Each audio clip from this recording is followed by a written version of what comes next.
Safe Communities came together when a group of folks looked at Dane County, did a study basically of what was going on in Dane County, and found that there was a lot of work happening to prevent injuries and keep our folks safe, but very little collaboration.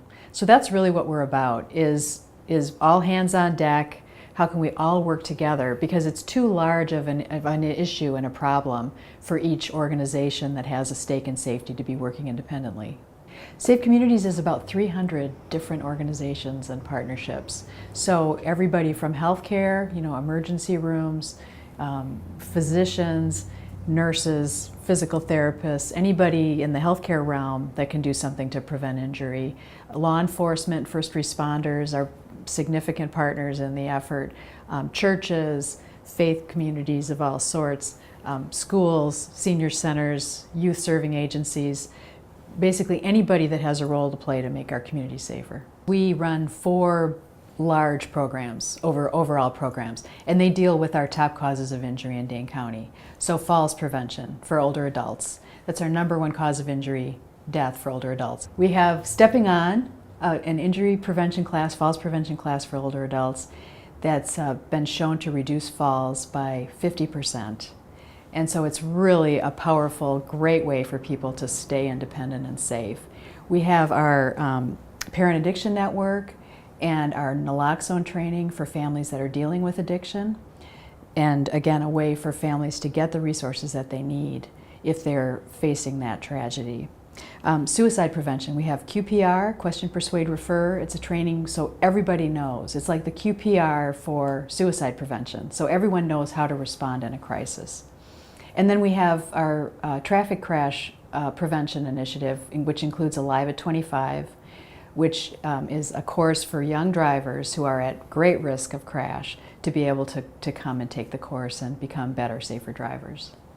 Because we have such great partnerships, a lot of the work is done through task forces and partnerships with all these different organizations. But we have a lot of folks on our team who have lived experience. So older adults who have fallen and know what it's like to fall are our Stepping On instructors and peer leaders and our coordinators of our programs. And then we have a whole team of recovery coaches. So these are people who are working in emergency rooms and out in the community to assist people to get into treatment. And we have really tremendous outcomes there. 90% of folks who've overdosed at the emergency room and have taken advantage of a recovery coach are in treatment. And this is because of the understanding that our recovery coaches have about what it's like to wake up in the emergency room after an overdose. So in each case, we bring, I think, a knowledge of what works, but also a lived experience so that we can share that compassion and understanding with people who've been through it and an insight in how to prevent it.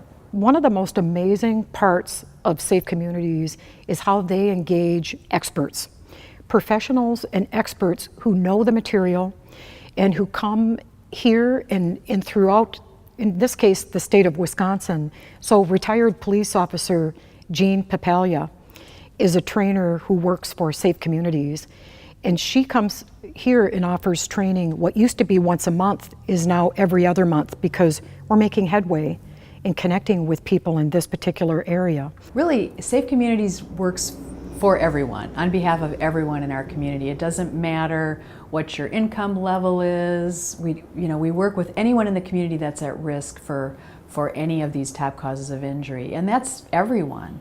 So it doesn't matter where you live, if you live in suburban Dane County, if you live in the city, if you live on a farm, in an apartment. All of these folks are people that we're working to keep safe.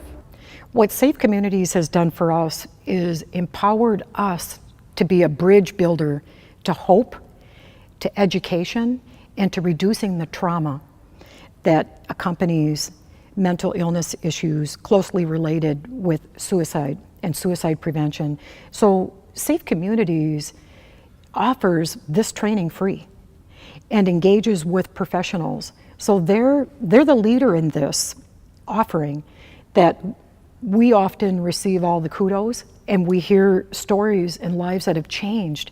Well, I think what's most exciting to me about the work that we do is is the real lives that it affects. I mean, the people that are truly affected by this. And, you know, we don't want to think about getting in a car crash or falling. So you have to reach out to people in a way that's accessible to them. And that's through personal stories. So sharing the stories of hope and knowing that we're making a difference is really what keeps me going and keeps our staff excited about what we're doing. And Safe Communities brings this out in a way that is helpful, educational, and empowering. So what that does in any community is change from something that can be hopeless and helpless, which instead of taking a step forward or even remaining where we're at, we tend to take steps backward and have barriers. So Safe Communities is a community resource that people need to know about. Safe Communities is a resource for you. It's not for your neighbor or for your sister, it's a resource for you. And so you can call us or access the resources on our website, and they really are meant to improve your life and the safety of your family. It's so heartbreaking to see a family torn apart by something that didn't need to happen, you know, a preventable injury. And, you know, I think sometimes we as a society think certain things are going to happen, it's just chance, but really things like falls among older adults or traffic crashes among youth or overdoses, those things that devastate families don't need to happen if we take steps and if we're all educated and engaged in the solutions.